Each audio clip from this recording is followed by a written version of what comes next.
Merci la sœur Alia pour ce témoignage. Et je ne sais pas si vous avez réalisé certaines choses comme moi à travers ce témoignage. Il y avait vraiment beaucoup de vérité là-dedans. Beaucoup de choses vraiment qui pouvaient nous... On pouvait s'identifier très facilement à cela. Et véritablement, ce n'est pas par nous-mêmes qu'on est venu à Dieu. C'est vraiment parce que quelqu'un d'autre était utilisé par le Seigneur pour qu'on puisse venir à Dieu. Amen. Et dans cela, il faut toujours savoir qu'on ne va jamais être changé par nous-mêmes, mais c'est l'Esprit de Dieu qui nous change. L'Esprit de Dieu qui nous change. Et elle a cité certaines choses que la Bible dit que c'est l'Esprit de Dieu qui nous donne cela. La Bible nous dit que c'est qu'on a l'amour par le Saint-Esprit. L'amour, en fait, c'est donné par le Saint-Esprit. Elle a dit qu'au départ, elle avait du mal à aimer les gens. Mais maintenant, avec l'Esprit de Dieu, elle aime tout le monde.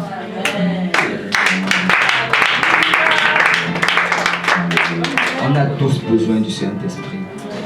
Et c'est pas cela, justement, c'est pas cela qu'on est changé, c'est pas cela qu'on est transformé, c'est pas cela qu'on a la joie, la paix et l'amour. Et c'est aussi par cela, parce que la Bible dit que le Saint-Esprit, c'est un sceau. On était scellé du Saint-Esprit. Et le sceau là, en fait, c'est quoi? C'est comme quand tu vas aller acheter une maison. Quand tu vas acheter une maison, en fait, tu vas faire un dépôt.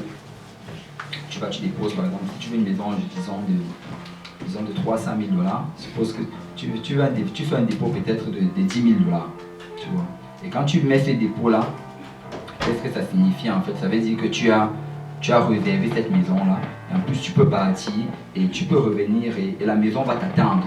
Tu vois. Et c'est ça que la Bible dit, qu'on a reçu le sceau de l'Éternel. Le Seigneur a mis le dépôt dans notre vie. Et ce dépôt-là, en fait, il va revenir. Il a dit qu'il va revenir au dernier jour pour compléter ce qu'il a. Il va mettre le reste de l'argent qu'il manquait. Tu as reçu une partie du Saint-Esprit qui va venir, va te glorifier complètement. Et tu vas avoir un nouveau corps, glorifié. Tu vas aller dans le royaume de Dieu avec lui. Et si le Seigneur a investi sur toi, c'est parce qu'il a confiance en toi. C'est parce qu'il t'aime, parce qu'il veut être avec toi. Tu n'investis pas ton argent si tu n'as pas confiance en une personne. Si quelqu'un vient de nulle part, tu ne l'as jamais vu nulle part, et te demande si tu veux investir dans sa compagnie, tu ne vas jamais le faire, tu vois. Mais le Seigneur, c'est parce qu'il sait la confiance, il veut que tu sois au ciel, c'est pour ça qu'il investit. Amen. Amen. Et je ressens vraiment que le deuxième témoignage, on ne va pas l'avoir aujourd'hui. On va l'avoir un autre jour. Ce qu'on va plutôt faire, c'est qu'on va prier. Amen. Je sens qu'il faut vraiment qu'on prie. On va prier pour non seulement les âmes du secteur, mais on va prier pour toutes ces autres personnes. Parce que le Seigneur vraiment, vous savez quoi, J-Péniel, ce n'est pas un groupe comme les autres. J-Péniel, ce n'est absolument pas un groupe comme les autres. C'est un groupe en fait qui était bâti juste sur l'évangélisation. Nous tous, nous sommes des évangélistes. Il n'y a aucun d'entre nous en fait qui peut se considérer. J'en avais déjà parlé que personne d'entre nous n'est la moisson. Nous sommes tous des ouvriers. Et le Seigneur nous a appelés pour une heure comme si celle-ci a gagné Montréal. Vous savez, aujourd'hui, il y a quelqu'un qui m'a envoyé un texto.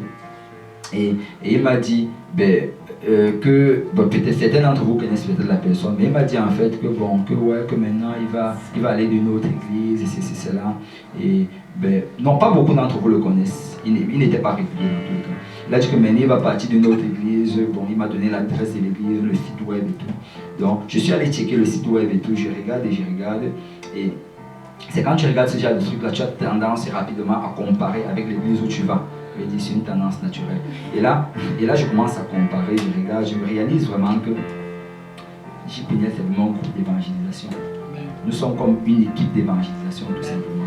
Parce que tu vas voir, on va dans, par exemple, leur programme, tu vois que c'est plus du genre de programme, on va te faire par exemple une retraite, tout simplement. Tu ne vois rien, par exemple, qui demande si la personne va avoir une étude biblique, ou bien si la personne, s'il y a une équipe d'évangélisation qui sort, il n'y a vraiment rien de tout cela. Et c'est pour ça que quand les gens nous voient, même souvent, évangéliser, les gens sont surpris. Je sais pas, quelqu'un m'a déjà demandé ça. Il m'a dit que mais il croyait que c'était juste les témoins de Jéhovah qui évangélisaient. Non, le peuple de Jésus-Christ évangélise. Nous sommes son peuple. Et nous avons été les premiers, ceux qui avons été appelés à aller évangéliser. Parce que c'est Jésus-Christ qui a dit, un frère m'avait fait voir une fois, c'est Jésus-Christ qui a dit que vous serez mes témoins. Ce n'est pas Jéhovah qui a dit vous serez mes témoins. Vous serez mes témoins, donc nous sommes les témoins de Jésus-Christ. C'est nous qui devons aller évangéliser, aller témoigner. Et quand la sœur Avi a raconté, par exemple, vous voyez, c'était tellement simple. Elle avait soif. Il y a beaucoup de gens à l'extérieur qui ont soif. Il y a beaucoup de gens qui veulent entrer dans la maison de Dieu, qui veulent donner leur vie à Dieu. Beaucoup de gens qui voudraient juste être invités le dimanche. Et souvent, tout ce que ça prend, c'est juste bonjour. Juste bonjour et c'est parti. Juste bonjour et la personne peut avoir une vie transformée. Juste bonjour, un jour la personne peut venir témoigner comme la vie vient de témoigner tout de suite. Ouais. Et je vous encourage vraiment à ne pas laisser passer votre flamme, de la laisser pas s'éteindre. Continuez à l'utiliser, continuez parce que vous avez reçu une puissance. Quand le frère Yannick a envoyé le verset d'aujourd'hui justement, mais qu'il a envoyé le courriel pour demander, pour parler du bus, pour ceux qui voulaient prendre le bus, il a fini avec Acte 1, 8, qui dit, mais vous recevrez une puissance, le Saint-Esprit survenant sur vous, et vous serez mes témoins. Amen. Donc, vous avez reçu une puissance. Et la puissance, là, c'est pour être des témoins. C'est pour être des témoins. La puissance, je l'ai cité, c'est pour beaucoup de choses. Te donner la joie, la paix, l'amour, pour te donner le gage du salut. Mais avant tout aussi, c'est pour que tu sois un témoin. Et j'aimerais qu'on aille rapidement dans la parole de Dieu. On ne va pas étudier pendant longtemps parce que j'avais compris pour un petit bout de temps. Dans Colossiens chapitre 1, verset 24 à 27.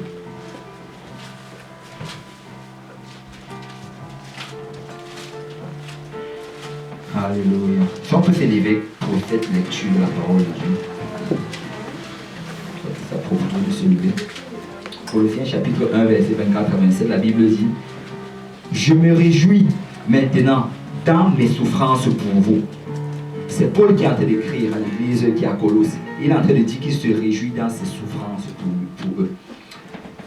Et ce qui manque aux souffrances de Christ, je l'achève en ma chair pour son corps qui est l'église. C'est d'elle que j'ai été fait ministre selon la charge que Dieu m'a donnée auprès de vous, afin que j'annonce pleinement la parole de Dieu. Le mystère caché de tous les temps et dans tous les âges m'est révélé maintenant à ses saints, à qui Dieu a voulu faire connaître quelle est la glorieuse richesse de ce mystère parmi les païens, à savoir Christ en vous, l'espérance de la gloire. Christ en vous, l'espérance de la gloire. Et vous pouvez vous asseoir quelques secondes. Ce verset-ci, en fait, il y a vraiment tout un grand... Paul est en fait en train de déverser son cœur là-dedans.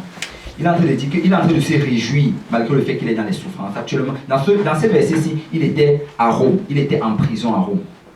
Et il dit qu'il s'est réjoui dans ses souffrances. Et pourquoi est-ce qu'il s'est réjoui dans ses souffrances? Parce que dans ces souffrances-là, il est en train d'accomplir l'œuvre que le Seigneur l'a appelé à accomplir. Et Paul a réellement souffert. Si tu penses que tu as souffert, peut-être souvent tu te lèves le matin, tu as envie de faire quelque chose pour le Seigneur. Peut-être tu as envie d'aller à l'église, tu te sens mal. Tu as envie d'aller peut-être à l'évangélisation, tu te sens mal. Tu as même envie d'inviter quelqu'un à l'église, mais tu te sens tellement mal, tu te dis que non, je ne vais pas le faire. Je suis juste trop triste. Je vais rester au fond et pleurer.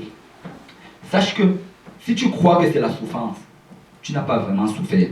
Je veux qu'on aille rapidement dans le livre de 2 Corinthiens chapitre 11, versets 23 à 29. La Bible dit, sont-ils ministres de Christ? C'est Paul qui est en train d'écrire aux Corinthiens. Je parle en homme qui extravage. Je le suis plus encore par les travaux, bien plus par les coups, bien plus par les emprisonnements, bien plus souvent en danger de mort. Est-ce qu'il y a quelqu'un qui a déjà été en danger de mort ici pour la parole de Dieu?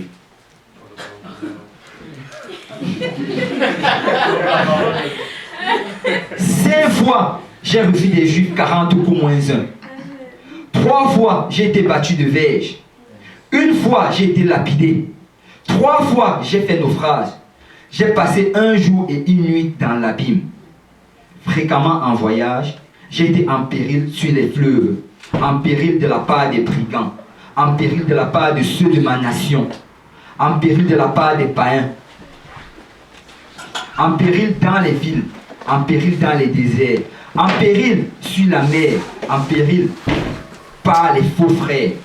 J'ai été dans le travail et dans la peine, exposé à de nombreuses veilles, à la faim et à la soif, à des jeûnes multipliés, au froid et à la nudité. Et sans parler d'autre chose, je suis assiégé chaque jour par les soucis que me donnent toutes les églises.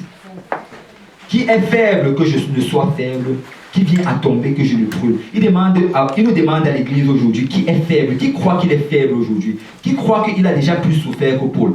Vous savez quoi? Malgré le fait que Paul souffrait de cette manière-là, Il avait gardé ses yeux à un seul endroit. Il avait gardé ses yeux vers Jésus-Christ. Pourquoi? Parce qu'il savait une chose aussi qu'il avait cité avant. C'est que quand quelqu'un reçoit le Saint-Esprit, il reçoit l'espérance de la gloire. Christ en moi, l'espérance de la gloire. Et c'est pour ça qu'encore et encore, toutes les personnes qui voyaient, la première question qui se posait, c'est est-ce que cette personne a reçu le Saint-Esprit? Quand Paul se levait le matin, la première chose qui lui passait dans la tête, est-ce que, Seigneur, il faut que des gens aujourd'hui reçoivent le Saint-Esprit? Il faut vraiment qu'on trouve le moyen, qu'on prie tellement que le Seigneur nous donne la pensée de Paul. Qu'on ait cette pensée-là de il faut que quelqu'un reçoive le Saint-Esprit. Parce que c'est vraiment ça le plus important. Vous pouvez donner n'importe quel cadeau aux gens, vous pouvez les amener à manger, faire tout ce que vous voulez. Mais s'il n'a pas reçu le Saint-Esprit, cela ne sert à rien. Si c'est dans le but de l'amener à ce qu'il le reçoive, c'est important. Mais si c'est juste pour perdre le temps, cela ne sert à rien. Cela ne sert à rien. Christ a en vous l'expérience de la gloire. C'est parce qu'on a Christ en nous aujourd'hui qu'on peut espérer aller au ciel. Vous savez quoi? La Bible dit que quand vous allez recevoir le Saint-Esprit, vous serez des témoins. Mais ça dit aussi un autre verset que quand vous allez le recevoir, il vous enseignera toutes choses. Il va vous faire voir des choses que vous ne voyez pas avant. Quand on était dans le monde, la plupart du temps, on pouvait être déprimé, on pouvait être triste, on pouvait avoir tout genre de pensées, même suicidaires qui nous passaient dans la tête. Mais quand tu viens dans l'église du Dieu vivant, est-ce que après un certain moment dans le Seigneur, moi je m'étais posé cette question aussi. Comment ça se fait que toutes ces idées qui me passaient dans la tête quand j'étais dans le monde ne viennent plus? Pourquoi? Tout simplement parce que le Saint-Esprit en fait a changé ton regard. Ça t'a maintenant fait regarder vers le ciel. Ça t'a fait regarder vers le ciel. Avant tu ne voyais pas ces choses-là parce que tu n'avais pas le Saint-Esprit. Et une chose aussi que le Seigneur m'a fait voir, c'est que quand le Seigneur dit que si tu ne nais de nouveau, tu ne peux voir le royaume des cieux. Tant que tu n'as pas reçu le Saint-Esprit en toi, tu ne peux pas voir le royaume des cieux. Amen. Tu ne peux pas anticiper ce qu'il y a qui t'attend là-bas devant. C'est pour ça que tu vas parler à quelqu'un qui n'a pas encore reçu le Saint-Esprit. Tu vas lui parler du royaume de Dieu, des cieux. Il ne va juste pas voir de quoi tu parles. Il va dire que, mais donc tu es en train de faire tous ces sacrifices-ci pour je ne sais quoi. Parce que lui ne voit pas ça. Il ne voit pas ça. Donc, on a besoin que les gens reçoivent le Saint-Esprit. On doit vraiment avoir cette mentalité de Paul et cette attitude-là. Il faut que quelqu'un reçoive. Il faut que quand tu arrives, quand tu te lèves le matin, quelqu'un doit recevoir le Saint-Esprit. Quelqu'un doit venir à l'église. Quelqu'un doit être changé. Et on doit continuellement avoir ça dans notre cœur. Et vous voyez Paul dans le livre des Actes, chapitre 19, qui rencontre ces disciples-là. La première question qu'il leur pose, avez-vous reçu le Saint-Esprit quand vous avez cru? Et j'aimerais qu'on prie là tout de suite. On va prendre un temps de prière. Je ne sais pas, peut-être ce sera 10 minutes, peut-être 20 minutes. Mais on va prendre un temps de prière et on va vraiment prier pour que le Seigneur nous change. Pour que le Seigneur nous change. Il faut vraiment que notre mentalité soit changée, qu'on soit transformé. Parce que pour qu'on soit utilisé par le Seigneur, pour qu'on puisse gagner cette moisson-là que le Seigneur a placée devant nous, il faut qu'on commence à penser comme Paul. Il faut qu'on commence à gagner le temps. Qu'on ne perde plus juste le temps à juste parler. Il faut que dans notre tête, même quand tu commences à parler à quelqu'un, la première chose qui te vient en tête, est-ce que la personne s'y est sauvée? Est-ce que la personne s'y a reçu le Saint-Esprit? Il faut que ce soit cela, vous voyez. Donc on va prier et j'aimerais que chacun puisse se retourner dessus son banc. Et on va prendre 10-20 minutes de prière et on va vraiment demander au Seigneur de nous changer. Et non seulement cela, on va nous demander de nous donner la passion pour les âmes. Et on va aussi lui demander de prier pour tous les âmes du secteur qu'on a déjà évangélisés. Et on va commencer à changer notre regard. On ne va plus regarder vers nos souffrances, mais on va commencer à regarder vers Jésus-Christ et vers toutes ces personnes-là qui ont besoin de ce salut-ci. Amen. Parce que Paul avait réalisé quelque chose, c'est que ces souffrances-là ne peuvent pas être comparées aux souffrances que ces personnes-là auraient s'ils allaient en enfer. Ces souffrances ne peuvent pas être comparées à cela. Alors imaginez toutes ces personnes-là que le Seigneur met devant nous, qu'on peut amener dans la maison du Seigneur, qui peuvent être changés. Imaginons tout cela, rappelons-nous du témoignage d'Alia. Tout ce que ça a pris, c'est bonjour. Bonjour, est-ce que tu es gabonaise? N'importe quelle question, qu'on fasse quelque chose pour ces âmes, qu'on ait vraiment la passion et qu'on ait le fardeau pour ces âmes. Alléluia.